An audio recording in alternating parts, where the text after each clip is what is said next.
लगा क्या? Last year पूरा बताया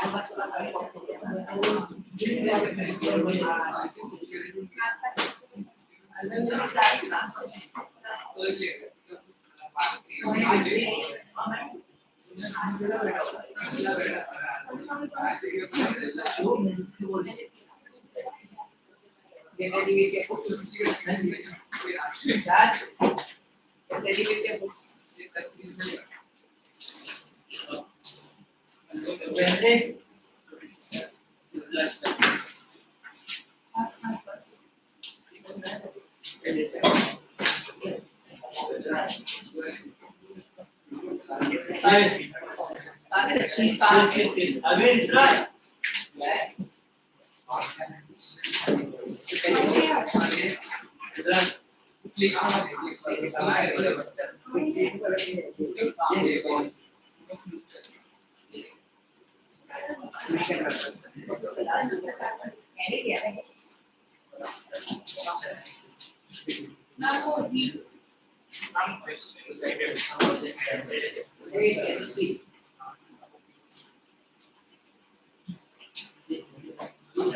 Last thing that we have done was regarding the formation of ions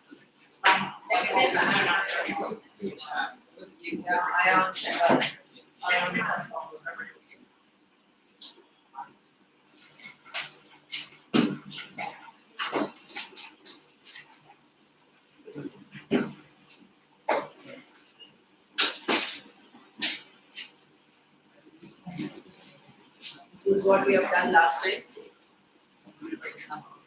Come here. Today's place is here. I waited for almost 7 minutes for you to come back. If you're still chatting and chatting, you better come and sit here. Yeah, pass it here. Okay. So you remember the dot and cross method? So what did we say? This is the dot and cross method. Suppose you are talking about the formation of magnesium, right? Was that the last thing? Yeah, magnesium oxide, magnesium chloride, whatever it is. Magnesium has got 282. Once I begin, there should be perfect silence. Not only silence, I want your attention also. Not that you're silent and sleeping. So how do we show this dot cross diagram? We have to take only the electrons which are present in the outermost orbit. So we have magnesium which is L2A2. We are going to draw only the electrons which are actually taking part in the chemical reaction. Suppose you are having magnesium and suppose you are having chlorine. Okay. So what happens to chlorine? How much is it? It is 287. So we need to show only 7 electrons. So I can draw it in the form of cross 1, 2, 3, 4, 5, 6, and 7. So obviously we know that magnesium needs to give away both the electrons. So one of the electrons it will give here. Okay. We need to draw another one.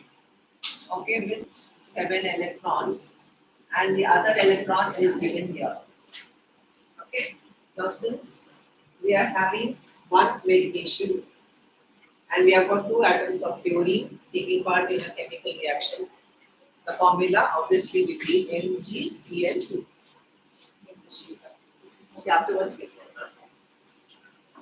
Is that understood by everyone? Okay, so that is what we have done. The other example that I have given you was regarding magnesium oxide. Correct? Magnesium is 2, and the next, the negative ion that we have taken was oxygen. Oxygen is 2,6, which requires 2 electrons. So magnesium is going to donate both the electrons to oxygen, and that is how the bond is being formed. So what type of compounds are these? Ionic compounds. What is the meaning of ion? Because when it donates 2 electrons, when magnesium is given away 2 electrons, it forms Mg2+. It is forming an ion. Is it an anion or is it a cation? Cation. Positively charged ion is a cation. Okay. Similarly, if you are talking about chlorine, chlorine is 287. It requires one electron. So it is taking one electron plus one electron to give you Cl minus. So what type of an ion is that? It's an anion. So anything with a negative charge is an anion, and with a positive charge it is a cation. Because these are ions, that is how we say that these are ionic compounds. Is that okay? Now, on the same page, we have properties of ionic compounds. Okay? There's a small table, melting and boiling points of some of the ionic compounds. Do you see that chart? There's a table there. Sodium chloride. Let's look only at the melting point. Melting point is what? When you're heating that compound and it is in a molten form. 1074. Very high. Lithium chloride, 887. Okay. Calcium chloride, calcium oxide, so on and so forth. You find that all of them, let it be repeated about this. So all of them are having very high melting and boiling points. So when we look at the properties, we like to see what are the properties of ionic compounds. One of the reasons, why do they have very high boiling points and why do they have very high melting points? What is the question? What is the reason? Suppose you are talking about magnesium chloride, has a very high melting point and boiling point as is given in the chart. Now my question is, why is it having such high melting point? Yes. What is happening here? Negative ion is formed. What is happening here? There's a positive ion which is formed. So what is going to happen? Is there a repulsion or an attraction? Attraction. Because of that, both of them are oppositely charged. Because ions of opposite charges are present, there is a very strong force of attraction. Okay? So ionic bond is very, very strong. So what type of a bond is formed? It is an ionic bond. What is the meaning of melting point? Melting point is when you have to break the bond between magnesium and oxide. When you have to break the bond between magnesium and chloride. So to break this bond, obviously, we require a huge amount of energy. You understand? That is why you have the boiling and melting points which are very, very high. You understand what will you say?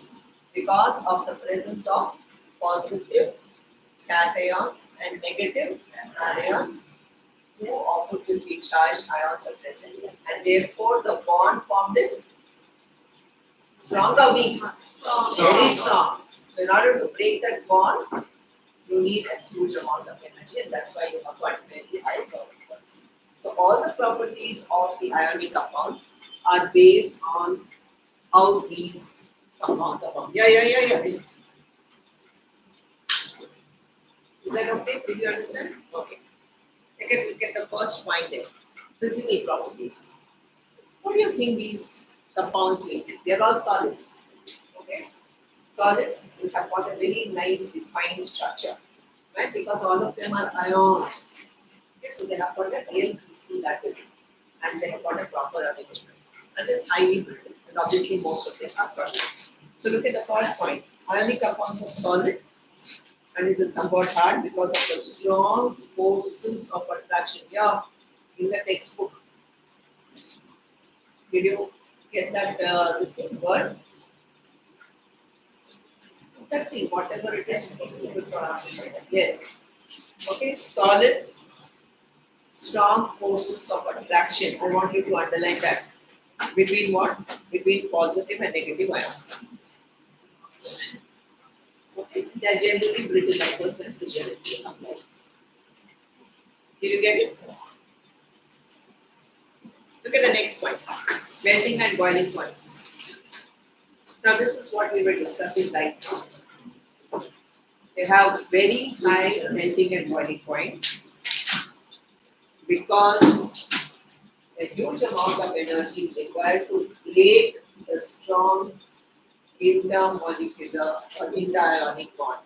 Okay, between one ion and the other ion, those forces are very, very strong. Is that okay? Did you all get it? Underline. That can be asked as a question. Get you there. Second one. Look at the third point. We are talking about solubility. Is sodium chloride an ionic compound? What is sodium chloride? Salt. Is it soluble in water? Yes. We know that if you take a beaker of water, it's soluble. Why is it soluble? Why is it soluble? Now you know something about the structure. So what is happening? So what is happening when it is dissolving in water? It is separating into the two ions. What are the ions? It separates into the positive ion and it is separating into the negative ion. Okay? And because of this, most of these type of ionic compounds are soluble in water. And the other thing is, does it conduct electricity? Yes. Yes. Why? Because these free ions are present. Ions are present in water. So obviously it can conduct electricity. Did you understand? So all ionic compounds are very good conductors of electricity. Okay? But if you talk about a covalent compound, it does not have ions, therefore it does not conduct electricity. Will you remember this? Did you get it? Okay. In contrast, we talk about the covalent compounds. Obviously, covalent compounds will not conduct electricity. Look at point number 3. Electrovalent compounds are generally soluble in water and insoluble in solvents like kerosene and petrol. So alcohol, okay, ethyl alcohol, and you've got kerosene, petrol, all of them are covalent compounds. Okay, so you should remember that it is like dissolves like. So in this particular case, ionic compounds are easily soluble in water. Water has got another property, okay, because it's called as a universal solvent. It is capable of dissolving almost every other kind of a substance. Now the last one, conduction of electricity. Can anybody tell me why? Because we have just not discussed. For conduction of electricity, what do we require? Free ions. What is electricity here in the wires? Sorry? In wires like electricity and copper or aluminium. What is the movement due to? Because of electrons. We have seen in physics class, isn't it? In physics, we are talking about the movement of the electrons. But when we are talking about ionic solutions conducting electricity, it is due to the presence of any electron.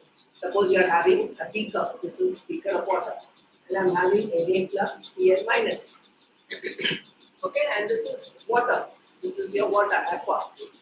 So if you are having your electrodes, it is capable of conducting electricity because these ions are moving towards the opposite. Okay, so it has the positive charge, will move towards the negative electrode. This negative ion will move towards the positive electrode, and that is how it is capable of conducting electricity. We also have seen the diagram. You have seen the diagram, which is on page number what? On the same thing, testing the conductivity of a solid solution. On page number 48. Did you see that? So like alcohol doesn't conduct electricity. No, it doesn't. Because it is an organic solid. Will you get it? Fourth point, will you read? Conduction of electricity. Conduction of electricity. The conduction of electricity through a solution involves the movement of charged particles. A solution of an ionic compound in water contains ions. Underline the word ions. It is conducting ions. Which move through the opposite electrodes when electricity is passed. Wait. Don't get distracted. We are on some other point. No, I was just asking, is graphite a good conductor of electricity? Yes, of course, but right now we are not talking about elements. We are talking about compound. Okay, graphite is a non-metal and it is a good conductor of electricity.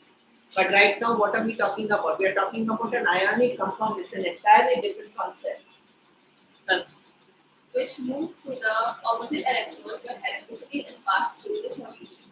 Ionic compounds in the solid state do not conduct electricity because movement of ions in the solid is not possible due to their rigid structure. but ionic compounds conduct electricity in the molten state. This is Underline possible. this. I'm going to ask you a question now.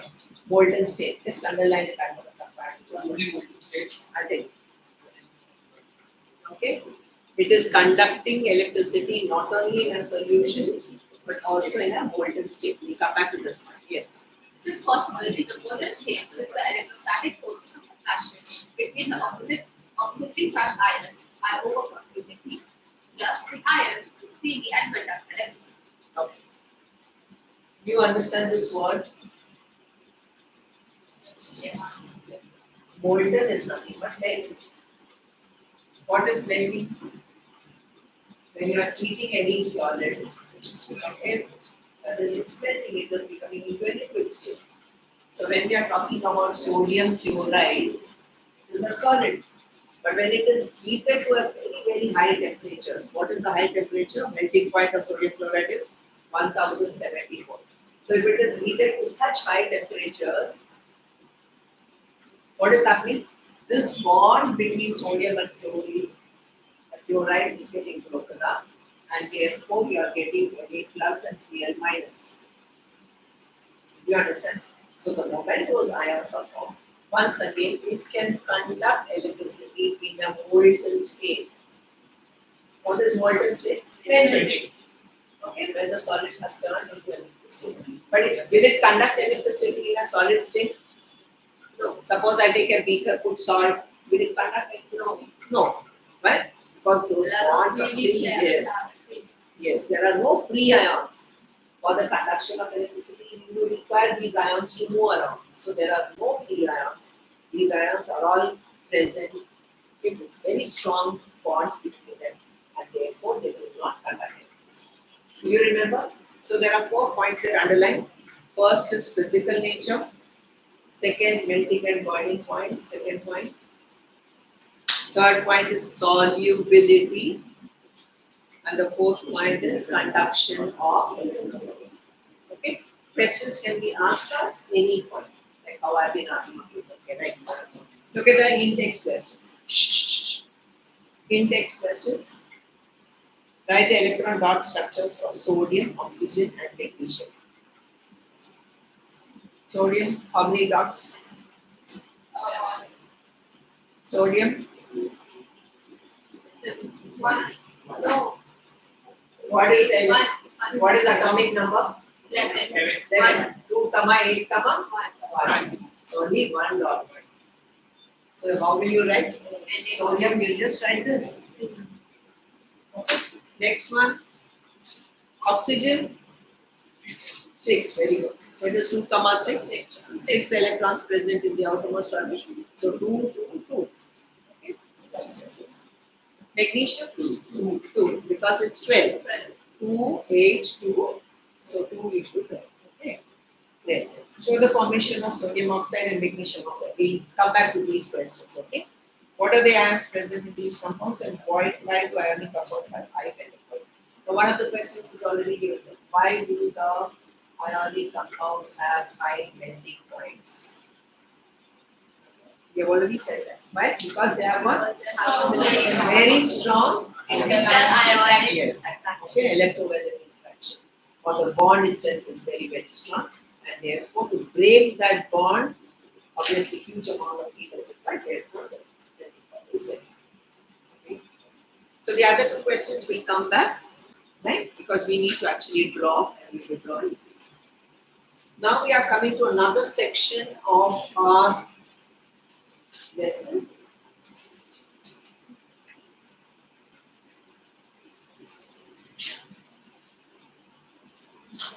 Okay, we are talking about occurrence and extraction.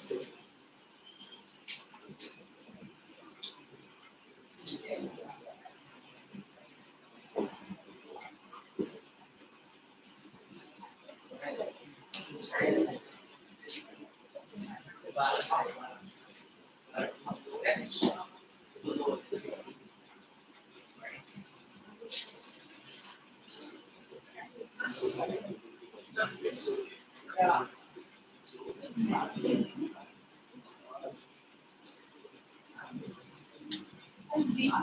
Once again, I want you to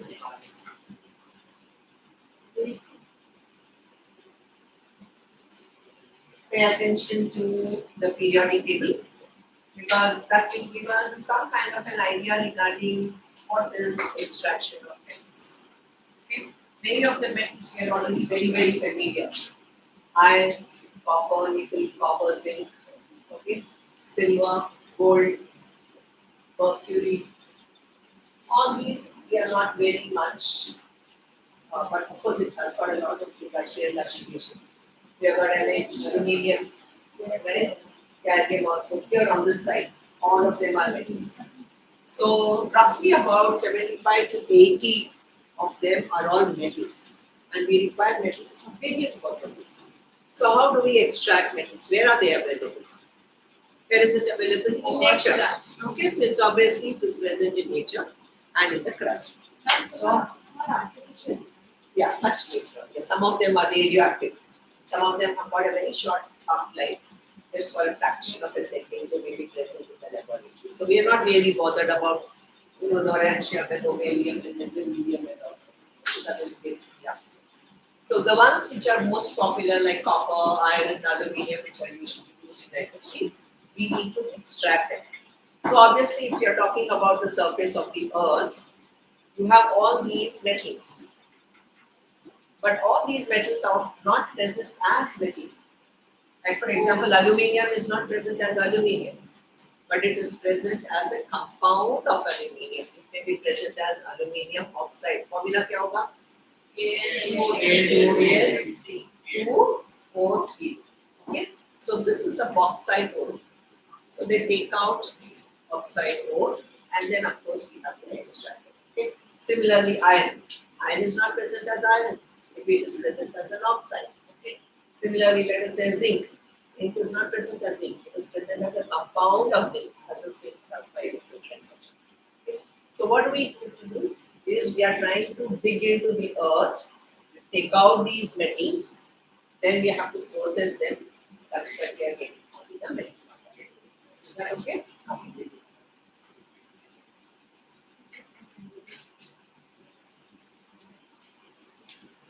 When you are mining inside, okay, you understand what is mining? You're digging, you're actually mining. These are all called as minerals. So anything that is got from the earth in the form of your various compounds are all minerals. Suppose I dig outside, will I be able to extract iron?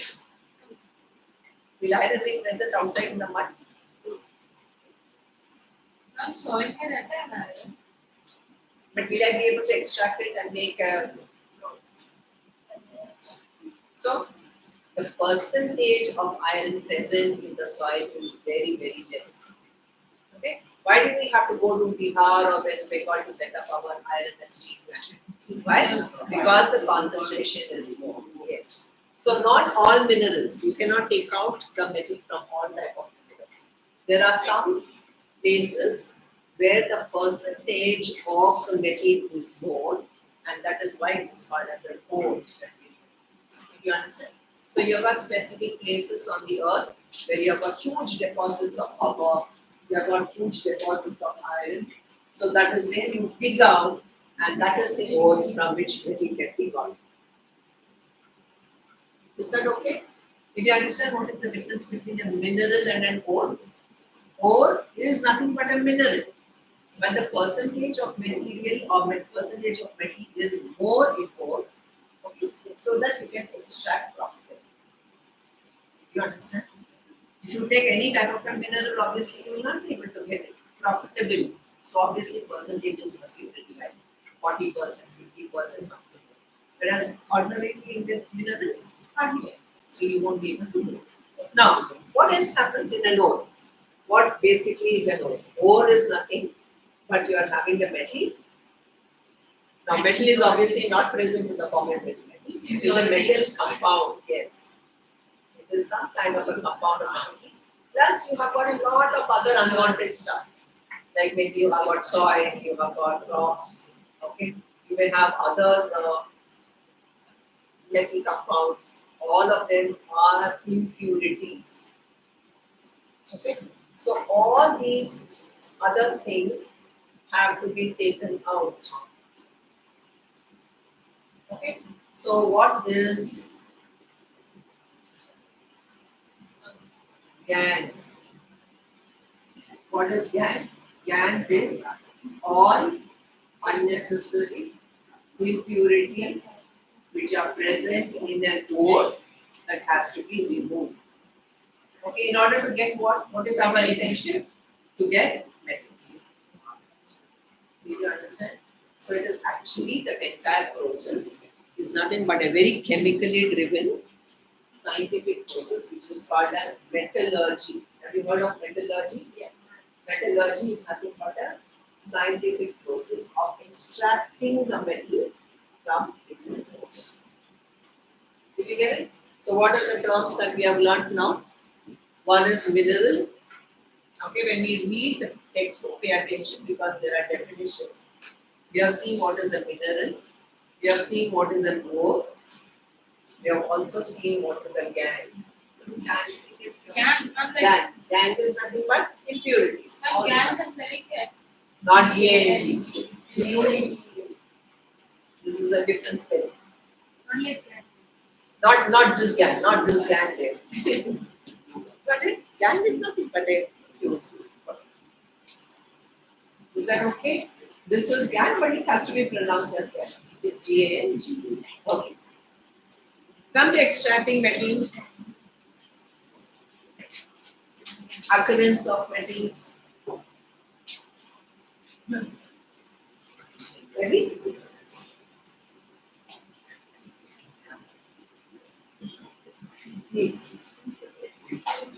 The Earth's crust is the major source of metals. Seawater also contains some soluble salts such as sodium chloride, magnesium chloride, etc. The elements or compounds which occur naturally in the Earth's crust are known as minerals. Underline. A. What is mineral? Elements or compounds which occur naturally. Yeah. At some places, minerals contain a very high percentage of a particular metal, and the metal can be profitably extracted from it. These minerals are called ores. Did you understand? Now there may be a question which is saying, are ores minerals? Yes. Is an ore a mineral? Yes. Yes. Yes. Okay. Is a mineral an ore? No. Not always.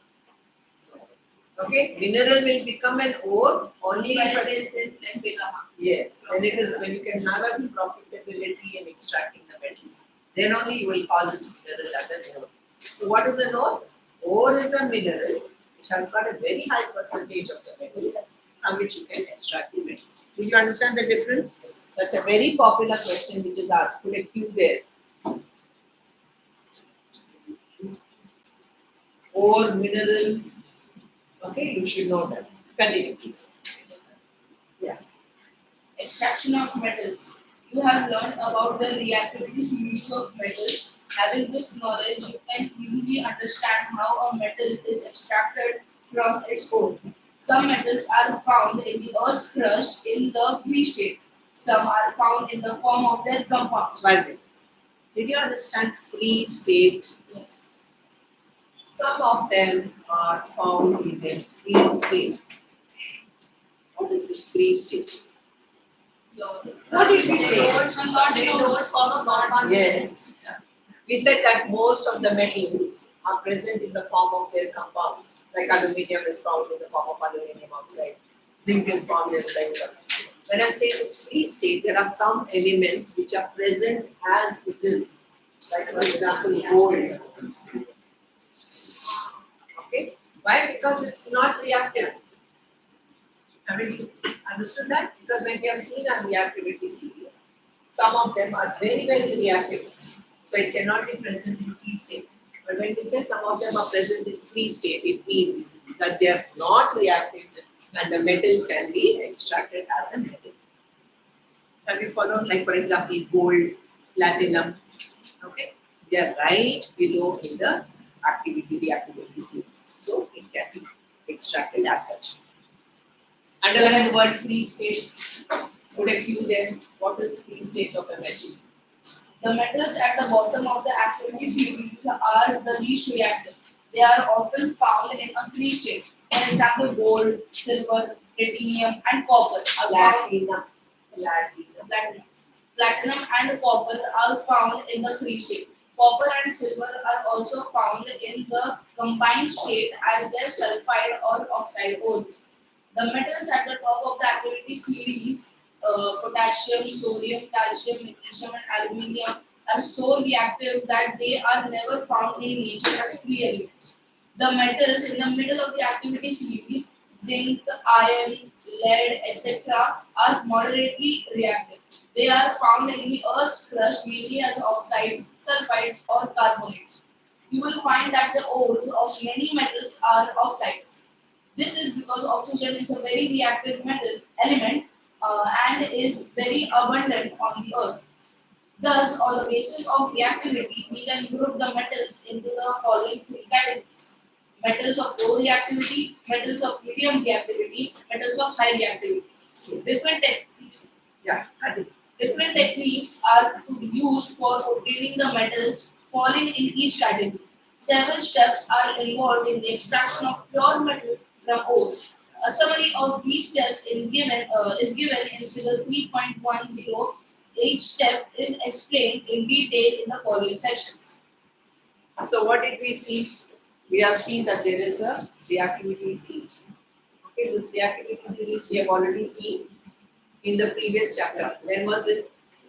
Displacement reactions. Okay, so it is the same thing. You will find that you have got sections of very high reactivity. You will have some sections of medium reactivity and some of them which have got low reactivity. Did you notice that there are three different sections? Eight, you should tell this. Please shift. I'm sorry, I cannot keep on listening to your chatter. I've given you enough warning, but if you continue, then you'll have to please it. What do you have? Volume you have? You have your volume? Please take it. Who is having? Who's you have? You don't have textbook? You have volume, you keep your volume. That's your textbook? Yes, you please. Okay. Now I'm going to talk about the first highly reactive elements present right above. What do we have? K, potassium. Then we have got Na. Write down lithium also because I'm going to tell you a simple sentence by which you can remember. I think I've given you one, isn't it? No? Okay. Calcium and magnesium. I have given you, isn't it? Of course I have. I don't remember.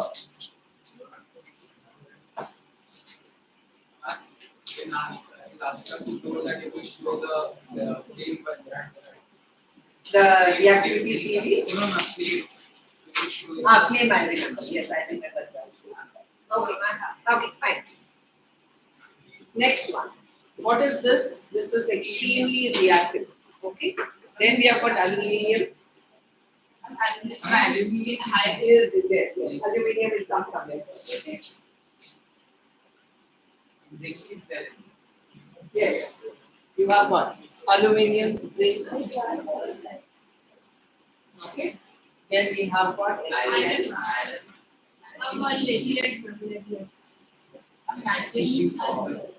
Refen is not given. You please include this. What is that? Yes. Tin. Tin.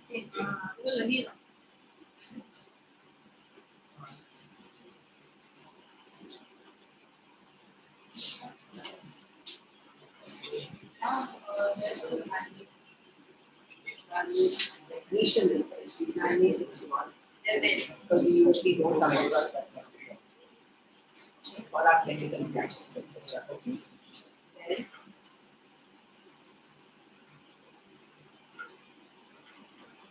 I've added two of them.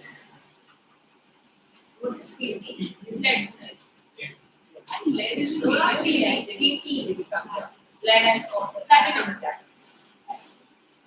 Lead and copper is medium. Yeah, just shifts there. Why I put it as like this? Because remembering in a form of a sentence. Okay. Just listen to this. So it's a very funny statement, but you can remember it. It's a mixture of both Hindi and English and all that. कौन नहीं लिया calcium magnesium Alto zinc Ferrari Santro right Pitubai cuts hanging garden of Agra with gold and platinum. Then can't remember it like this. I don't think I can remember the statement. Katrina ne kaan Katrina ne kaan You are right. You can think of whatever sentence you want. What is your sentence? Katrina ne kaan mangwai something like that. Yes, so car चाहिए car MG मंगाई अरे वो अली फैजल जो इसका नाम है यार Tell me whatever it is. I remember it because this is the way I have learned at school, so it is very easy for me to remember. Okay? So I said, okay, कौन नहीं NAs नहीं लिया calcium magnesium together because it comes with ST. AL and Z, all these four are names of the cars. Okay. Alto, Zen, Ferrari, Santro. Zen. Okay. Ferrari, Santro. Right? Pitubai. Okay. Cuts. Hanging Garden of Agra, AG Agra, yeah, with gold and platinum. Write it down. Come on.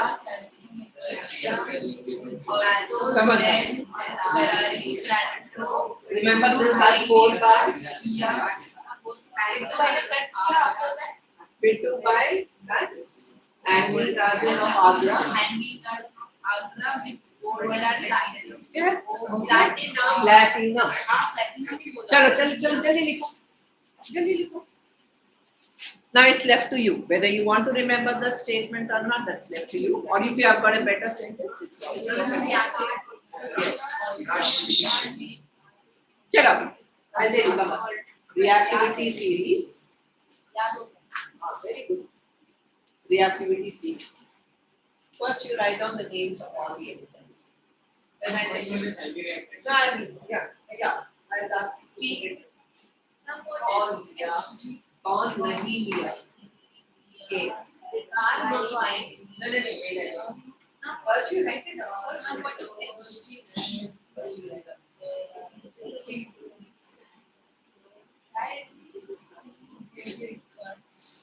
See, he's already learned.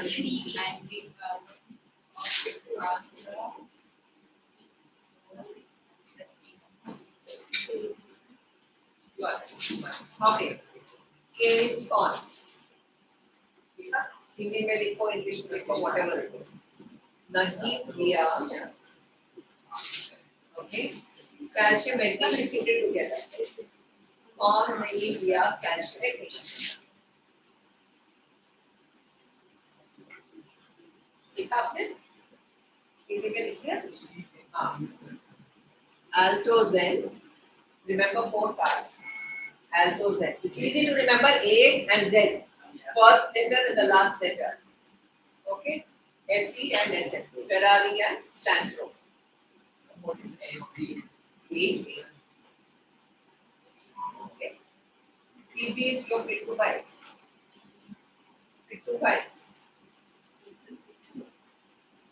Okay? Cuts. C is cuts. Copper. Ag is Mercury. So what's for Mercury? Ag is Hanging Garden of Agra. Ag is Agra. Okay. With gold and platinum. But from TV, it's the least yet, right? All these will come in the over reactivity. See, PB is actually they have given somewhere here. It comes in between the middle reactivity and the least reactivity. कम से थोड़ा I put it here because it is a continuation of that statement. Think of something else write down your funny statement and take the afterwards. Yeah. I'm not interested in the sentence. I want you to remember this order. That is important. That? Oh, very good. Now I'll keep on asking you so that you know what is in the hierarchy reactivity series over. Now, boys first. Okay. Yeah, they go. Yeah. Now we will talk about this a little later on because these are extremely reactive. Okay. So let's start with something which is here and platinum, silver, gold. These are usually present in the free state because they are the least reactive. Sanjay? Because they are very, very least reactive. So they don't react with it. Now what is given in your textbook is only a few of them. Extracting metals low in the reactivity series, and one of them that we talk about is mercury. Now we know that mercury is definitely required in many of our what? Yeah. Abhishek.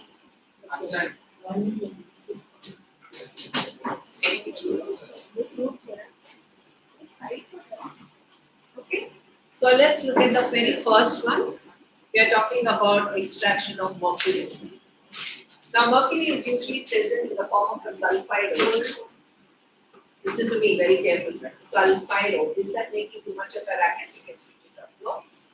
Now mercury is present in the form of sulfide. What sulfide is it? It is mercuric sulfide. Mercurous and mercuric. What is the valency here? 1 or 2? 2. What is sulfur? This is 2 negative. So this has to be 2 positive. Okay, so this is mercuric sulfide. Now what do we want? We want only the mercury part of it. So what should we remove? We should remove the sulfur. Okay, so what do we do is we heat it up with oxygen. So when you heat it up with oxygen, what happens? Sulfur will react with oxygen to form sulfur dioxide. And then you also have got mercury, which has a tendency to react with oxygen. So it forms mercuric oxide and sulfur dioxide. Sulfur dioxide is a gas. Okay, so that is gone. Yes. HGS is a mercuric sulfide. Mercuric. This is mercuric sulfide. Okay. But what have we done now? We have converted the sulfide ore to what did we convert? Which ore? Is it oxide?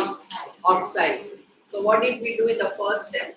A sulfide ore has been converted into the oxide ore. Is that okay? Did you understand? Write on the first one. Heading will be extraction of mercury.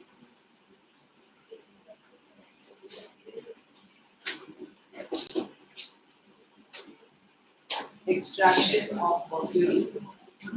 Now this is what is known as mercuric sulfide.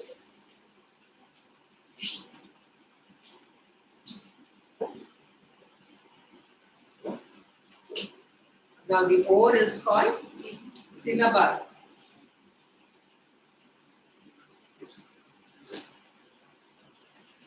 From the name. Cinnabar. Yeah. Like for example, bauxite is nothing but an ore of aluminium. Cinnabar is an ore of aluminium. और लैब्रेस क्या होता है? लैब्रेस भी होता है. Lapis. हाँ होता है.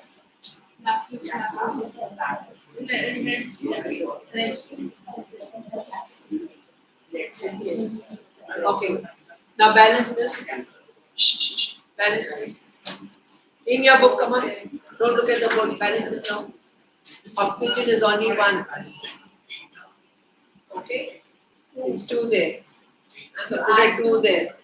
Put a 2 there. Sulfur becomes 2. Put a 2 there. Oxygen becomes 6. So you put a 3 there.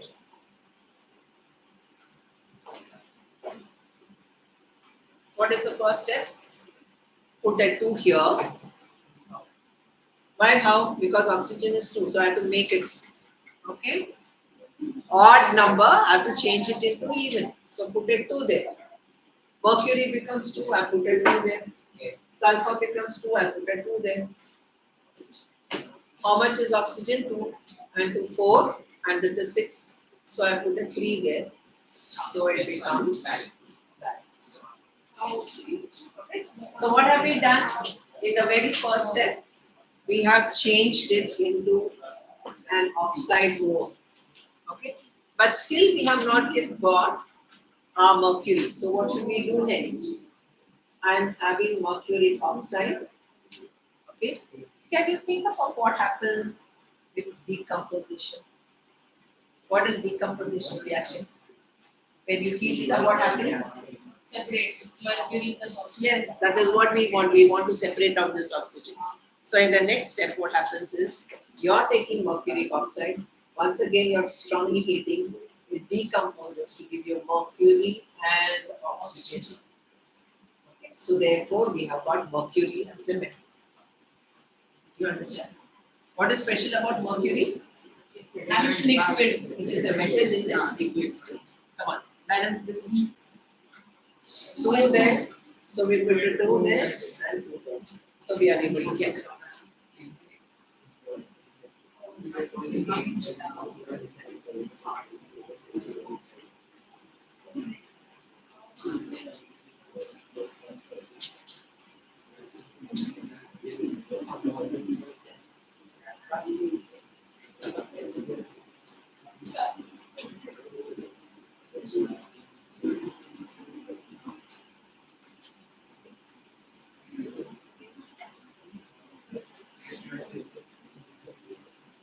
Did you notice the word that we have used here? Roasting. What is happening here? Roasting. High heat. Okay, when you are heating it, this is nothing but basically a decomposition reaction because it's separating out. So this process is nothing but roasting. Okay, here it is. What is happening? It's a decomposition reaction.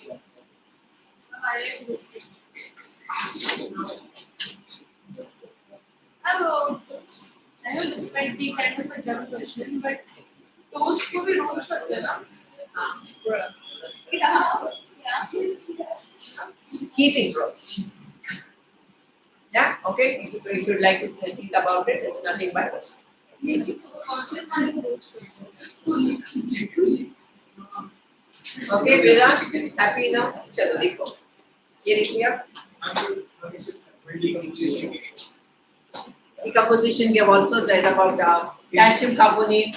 Calcium carbonate, when it is heated strongly, it forms calcium oxide and carbon dioxide. So that's nothing but a decomposition reaction. Okay. So here, this is a special type where a sulfide ore is getting converted into an oxide ore, and further we are heating up and separating out the oxide. So if in one case, like sulfide is not there, only oxide is getting liquid. So still will it be used roasting? When we are talking about the removal of oxygen, Like because and we'll do the next one. We'll do the next reaction that you will understand. in chapter 1 we did the magnesium oxide breaks up, so that is also roasting. No, but we won't be, because here for extraction purposes we are calling it as roasting. Special name where we are talking about that is a decomposition. This is also a decomposition. So why are we calling it? Because in metallurgy we call it very high temperature. Extracting it. For magnesium, it is right here. So the process is another process. That will be now. Is that okay? All right till now. So what have we done? The first metal that we have learned is extraction of mercury. Now there's another metal here. What is this? CZ. Copper. Okay, copper is another metal which is extremely used in the industry. So now we are going to take up the extraction of copper. Q plus and cupric, you will talk only if it is in an ionic form. Copper, it's a metal. Okay. Second one. Second one will be extraction of copper. Come on, take down. Okay. Now, copper is usually present in the form of cuprous sulfide. See the formula. It is cuprous sulfide. Sulfur is 2, copper is +1. Therefore, what is this? This is cuprous.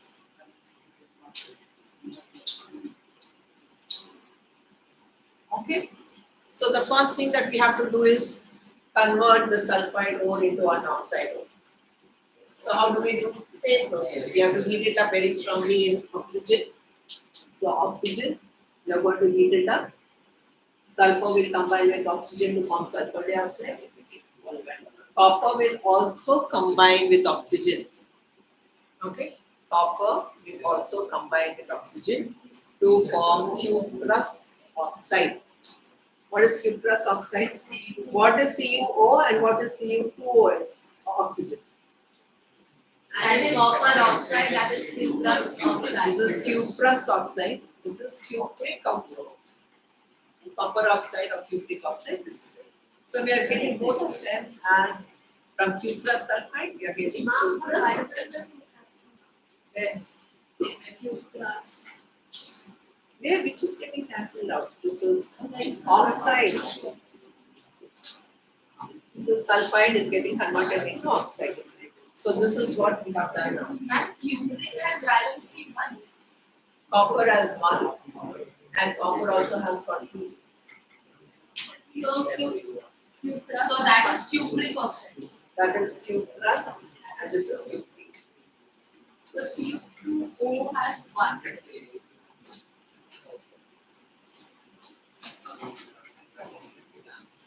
But it's cuprous. Right. So it will be cupric sulfide. Cupric sulfide is CuS plus 2. This is cupric, this is cuprous. Got it? Okay? Come on, take down the next one. This is your first step. Now, how will you balance it? Come on, balance it the same way. More or less, it's going to be the same way. Put that to be there for oxygen. Okay? So, how much will it be? Oxygen. This becomes 2. Put a 2 there, 2 sulfur, and then 3. Finish? Complete the balancing.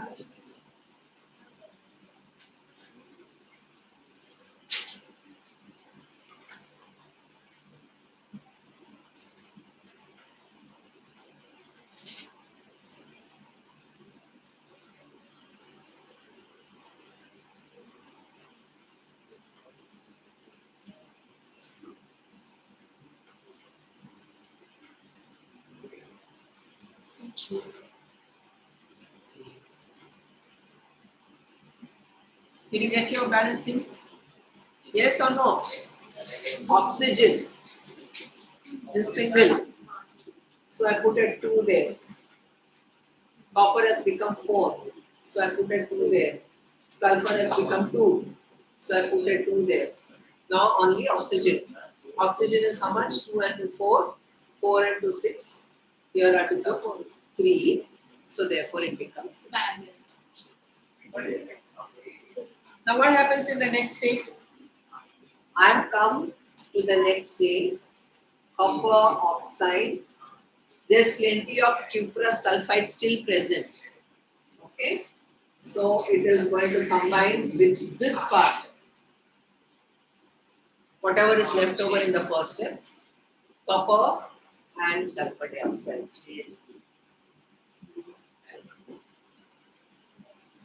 Have you understand? So this is in a gaseous phase and this is of course your molten.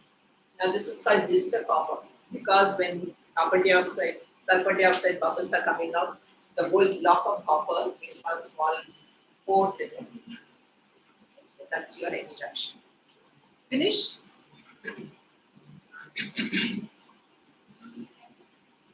So in both the cases, now balance this now. What will you do? Look at oxygen. Oxygen is 2 here. Okay? Put a 2 there. What happens to copper? You 4 and 2. say, So you put a 6. 6. Okay? So this is how you are going to get your copper. Now if you look at the flow chart here, look at the flow chart once again. You have your sulfide ore. In the first step, you're converting it into an oxide ore. Oxide ore, once again, you're getting converted by process of roasting temperature metal. Is that okay? So by this, you're going to get your metal. Now on this page, you have a flow chart given.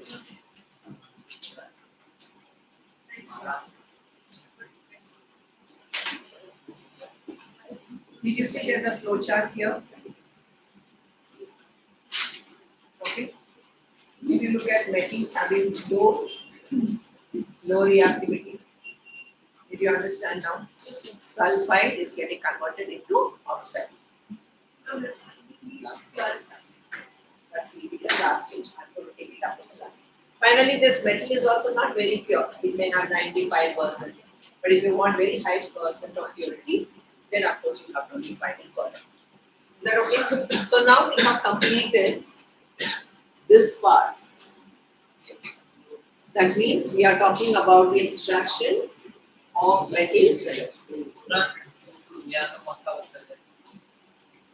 Okay. In the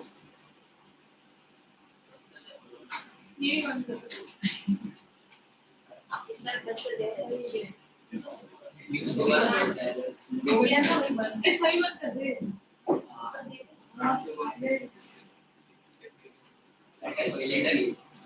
now we are going to notice what is happening now. We have taken up copper and we have done with mercury. Okay. We will take up one other metal which is present somewhere here. Iron, of course, is a very long process which requires blast furnace. Okay. And we'll talk about zinc because this is probably one of the simplest processes. So extracting metals in the middle of the activity series. Right? Will you read? Extracting metals in the middle of the activity series. The metals. Mm-hmm. The metals in the middle of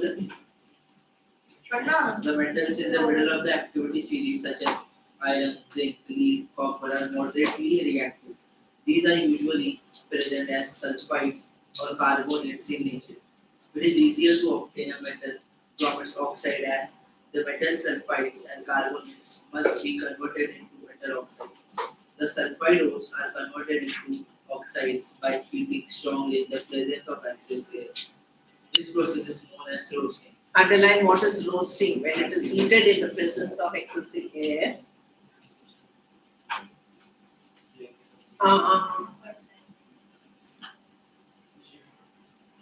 The carbonate ores are changed into oxides by heating strongly in limited air. This process is known as calcination. Calcination. The chemical reaction that takes place during roasting and calcination of zinc ores can be shown as follows. Okay. Now let us say we have talked about zinc. Now they have given you two things. How is zinc present? It can be present. Yes, sulfide. It can also be present as zinc carbonate. Is that okay? So what should we do? Convert the zinc sulfide. You are going to convert it into zinc oxide. Carbonate also should be converted into zinc oxide. Once you have got your zinc oxide, you can extract zinc very easily by removing that oxygen. Did you understand the flow chart? Look at the flow chart now. On the previous page, did you see that? Metals of medium activity. You may have a carbonate ore. Wait. Okay, you may have carbonate. You're converting it into an oxide. You may have a sulfide that is also converted into an oxide. Why do we do? Because from an oxide it is very easily you can extract the metal. So the first one, write down the equations. Now we are going to do that. Okay. Suppose we are having zinc sulfide. So let's start from here. First one, we are having zinc sulfide. I want to convert the sulfide into oxide. So what do we do? Less oxygen. Yes. So we are going to heat it up with excessive oxygen, and you are going to heat it. So what is happening? What will happen now? Zinc sulfide plus Okay.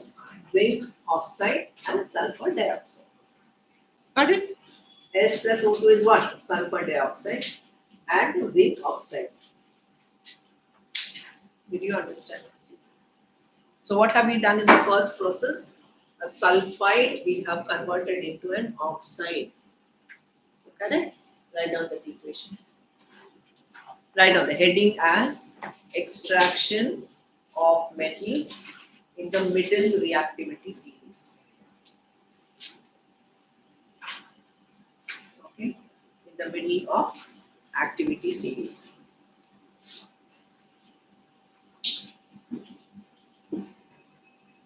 And now we are talking about the extraction of zinc.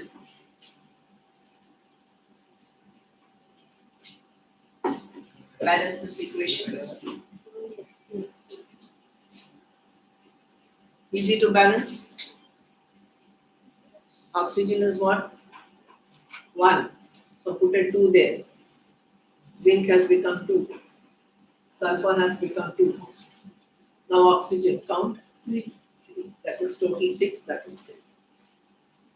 So in this process, what have we done? A sulfide ore has been converted into an oxide ore. Okay, and this process is what is known as roasting.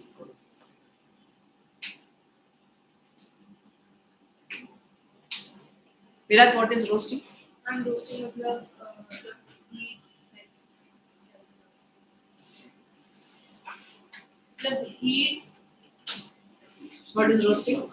Rangbhai, what is roasting? Anybody who does not answer will have to write the answer 3 times. Remember that. If you are not paying attention, there is some ways which I can need to pay attention. Rangbhai, your chance. What is roasting? I finished writing the equation. I've told you. I've written everything. Sorry? Substance is getting. Which substance are we talking? Yes. When sulfide ores are converted to ores, Which ore? oxide ores, oxide By, ores by by heating in the presence of air is called roasting. Yes. Presence in excess of air. This is very important. It has to be heated. Virat, 3 times. What is roasting? You are going to write and I am going to check. Okay, not right now. In the break, I will ask you to do it. That's your punishment. That is, if you don't like it, you have to do it. Anybody who is not paying attention, 3 times. As simple as that. Did you understand now? Class, did you understand? What is the step? We have converted the sulfide ore into an oxide ore by heating it strongly in the presence of oxygen. That is what is known as roasting. Okay. But are we happy with the oxide ore? No. From oxide ore, we still have to get zinc. Okay. So what is the next process? Now, once again, remember that we have got a carbonate ore. Let us say, how do we convert this carbonate ore? We want to convert it into an oxide ore. What do we do? Remember calcium carbonate when it is heated? calcination. Yes. So this process is basically what is known as calcination. So we are going to heat it strongly, but there is no oxygen. When you are heating it strongly, it gives you zinc oxide plus carbon dioxide. Now, how can we eat without presence of? Right, there are cleans, no? They are huge containers where you can heat it up. Mix up all the air and then. Ma'am, this isn't roasting. That is what? Roasting. That is roasting because you are using oxygen. Are we using oxygen here? No. This process is called as calcination. So what is the process of calcination? You are converting a carbonate ore to an oxide ore in the absence of oxygen or with very, very little oxygen. Usually it is written as in the absence of oxygen. Come on, take it down. Next, calcination. Zinc carbonate, when it is heated strongly, forms zinc oxide and carbon dioxide. Carbon dioxide obviously is a gas.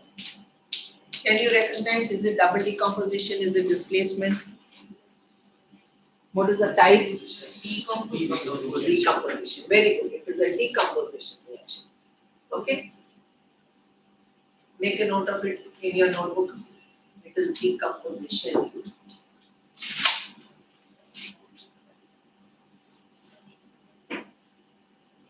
Okay? So what is this called? This process is called calcination.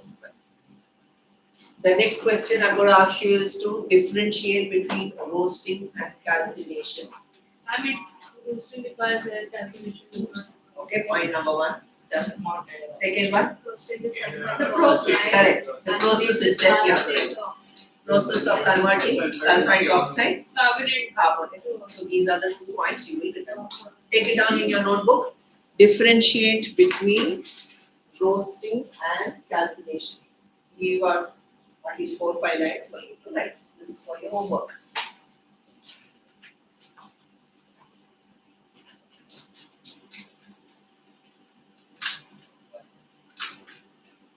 Okay. Now in both the processes we have got till here. We have come up to this stage. Roasting also we have got oxide. Here we have also got oxide. Now we have to get zinc. So in the last stage, we are taking zinc oxide and we want to remove this oxygen. So we have to put some kind of an agent which has got a great affinity to pull away that oxygen, like carbon. Okay.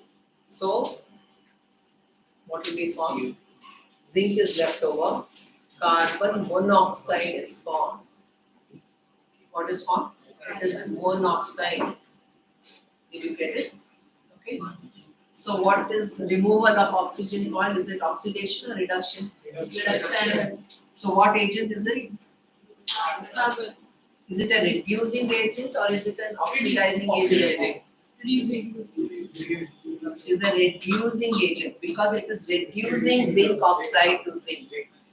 Samjha? Okay. Removal of oxygen is reduction. Okay.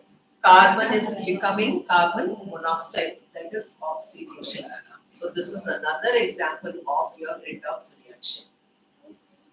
Did you understand? Write it down, come on. Last step we have come where zinc oxide is getting converted into zinc. So this is also calcination. Hurry up. The last step is your process of reduction of an oxide ore. We are reducing the oxide ore by using a reducing agent. Now this is roasting or calcination. It is neither. We are using carbon. Carbon is reducing. Got it? We'll read that. The metal oxides are then reduced. Why don't we use oxygen? Page number 51, the last. The metal oxides are then reduced. The metal oxide are then reduced to the corresponding metal by the metal oxides are then reduced to the corresponding metals by using suitable reducing agents such as carbon. For example, when zinc oxide is heated with carbon, it is reduced to Metallic zinc. Okay. So what have we done? We have taken zinc, which is present either as sulfide or a carbonate. In both the processes, we have converted it to oxide ore. From an oxide ore, we have got our zinc. Okay. So either by the process of roasting or by using the process of calcination, we have got sulfide ore. Is that okay? Clear? Okay. So this basically, did you balance this? Is it already balanced? Yes. Yes, it's already balanced. Remember, it's not carbon dioxide. Put a star there. Many children will make a mistake here by putting carbon dioxide. It is carbon monoxide. Okay. Did you see how some of the industries can also damage our atmosphere? It is letting out carbon monoxide. See? और firecrackers carbon monoxide छोड़ते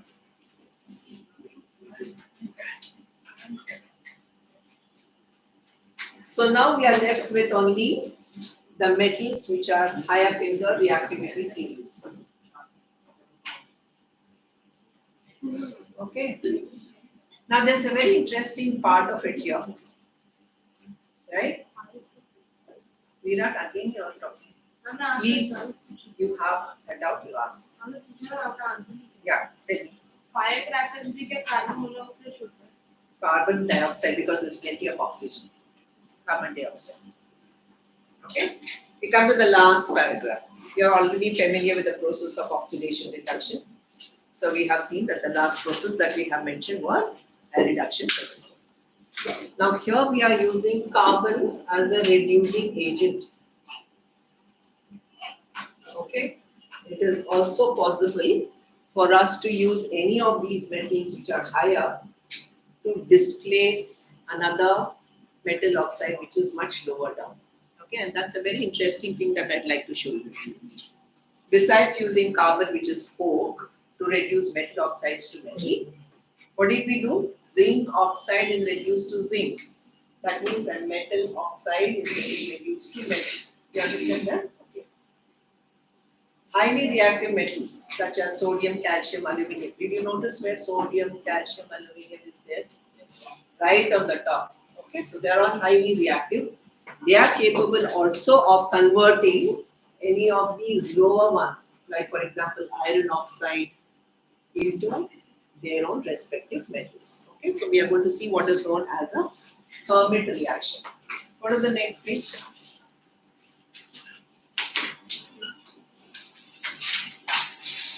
Can you see somebody doing something there? Yes, ma'am. Usually what happens is there might be a crack in the railway tracks. Okay, they will set the railway tracks, but after a couple of years, what happens is because of wear and tear, these tracks might have a gap. If it has a gap, then there will be a chance of a train getting delayed. So what should we do? We have to try to fill in the gap. Okay, obviously they cannot take the track to the factory to fill it up. Okay, so there's a process by which you have to pour molten iron in order to close the crack. Have you followed? And that is basically what is called as a Fermat process. So watch what I'm going to show you now.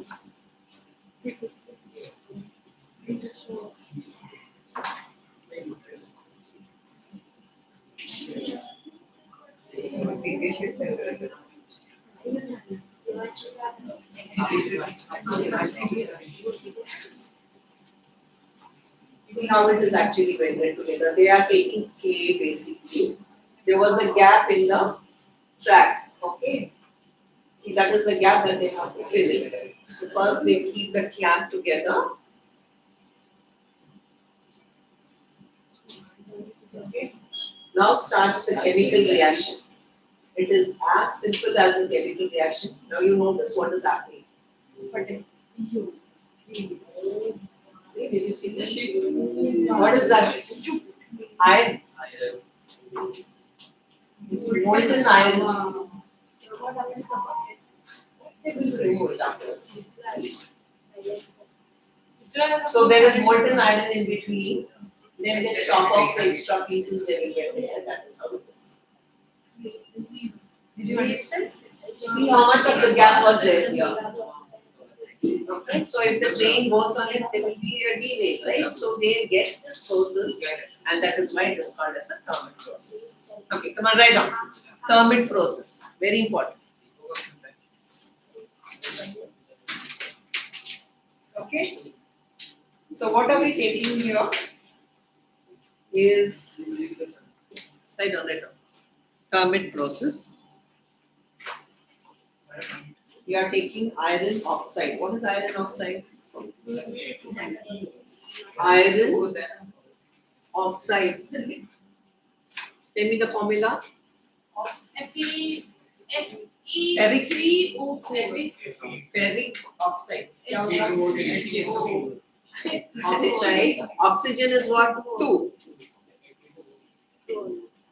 हम Fe3O4 कहाँ पर use होता है? Ferroferric oxide. Okay. So now we have taken iron oxide and we are treating it with aluminium.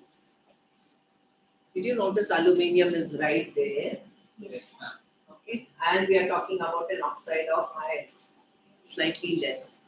So a metal which is higher up will be able to displace the one which is here. So what happens here? Aluminium will combine with oxygen and this is in the form of your molten iron which we have seen it here. And highly exothermic. So much of heat is released that this iron is melting and that is how it is able to seal the glass. Okay, come on, complete this reaction. It forms iron. Sorry? Fe and it is in the form of a liquid. Correct? And then it forms aluminium oxide, Al2O3 plus plenty of heat. Therefore, it is an exothermic reaction.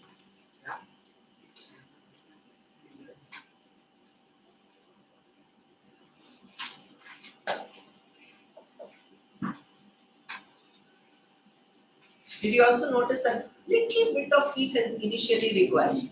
Once the reaction starts, then there's so much of heat which is increased.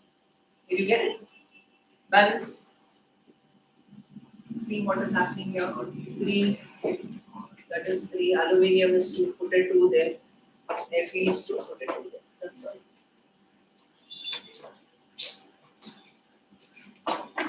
Is that okay? Come on, write down for Termin.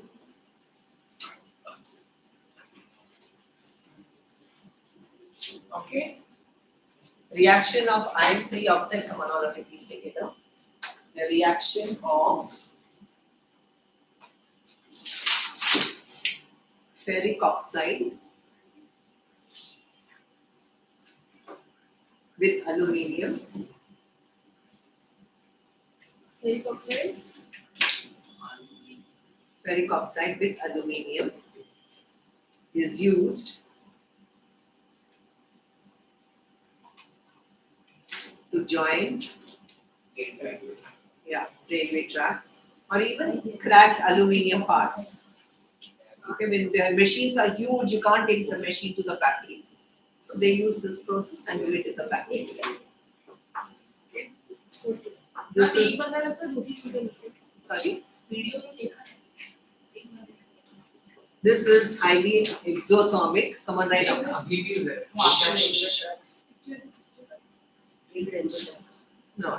I'm going to tell you. Or cracked machine parts.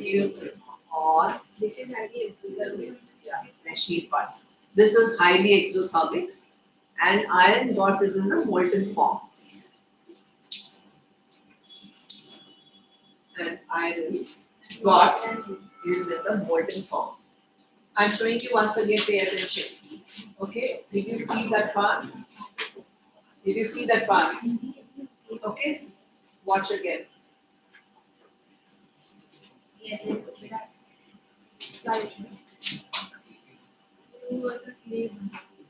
That is only this thing, a brick-like thing to hold it together. That's where they're going to pour it. See, they tighten it up, and that's where the iron is going to be.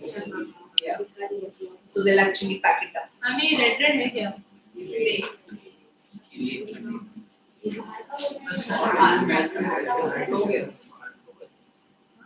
See, that is not aluminium. That's all. That is how it starts off. See, it's so exothermic. Iron. What is falling is molten iron.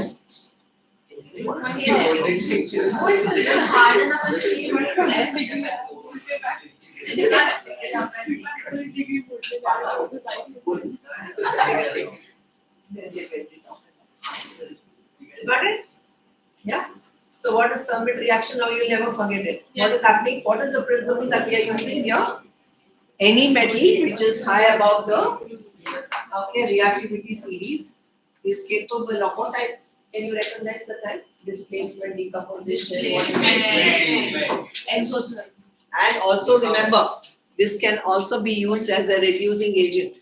Yes.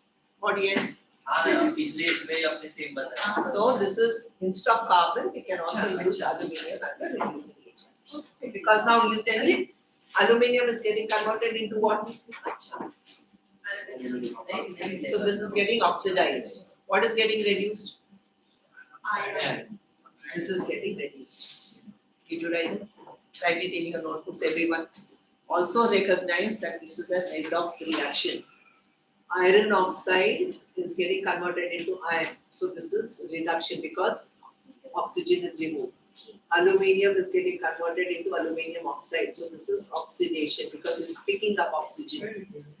Okay. So this is also an example of redox reaction.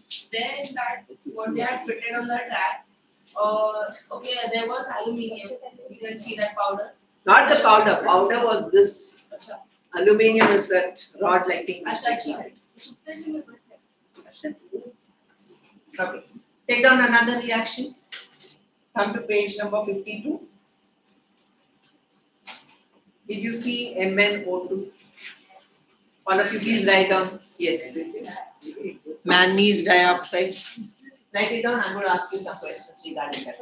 As you're writing, think and write because I will be asking what type of a reaction.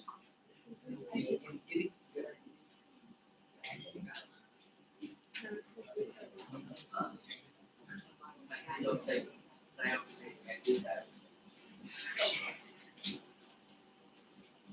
Virat, come on, write down. What did I ask you to write? Liquid as in molten. Shh, will you balance this? All of you are balanced or no? Balance it, come on.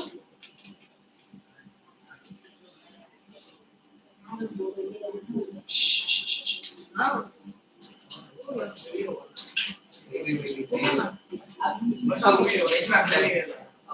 Write down the next one. Manganese dioxide plus aluminium. Okay. Forms manganese and it forms aluminium oxide. Now I want you to recognize. MnO2 is getting converted into what? Is it reduction or oxidation? Reduction. Put that and write it's reduction. Identify what is getting reduced. Come on, come on. Shh. Also recognize what is happening to aluminium. Aluminium is getting converted into aluminium oxide. So therefore it is oxidation. Okay. And very important for you to write it is heat because heat is oxygen. Got it? Yes, sir. Take a break.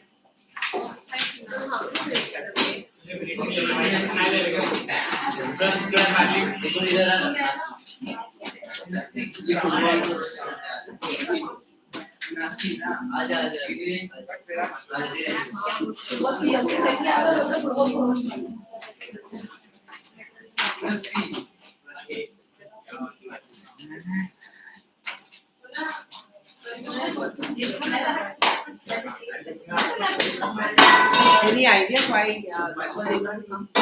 Kaushik ये लेके जाना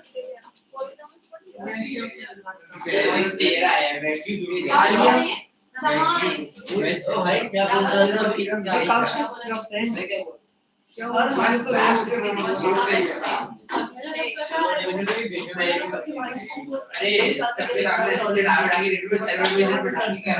Anybody wants to talk? These are your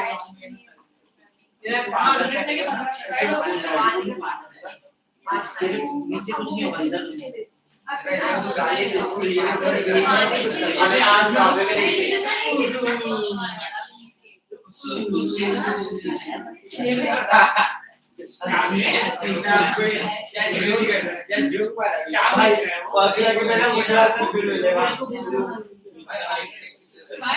पूछना है बैठो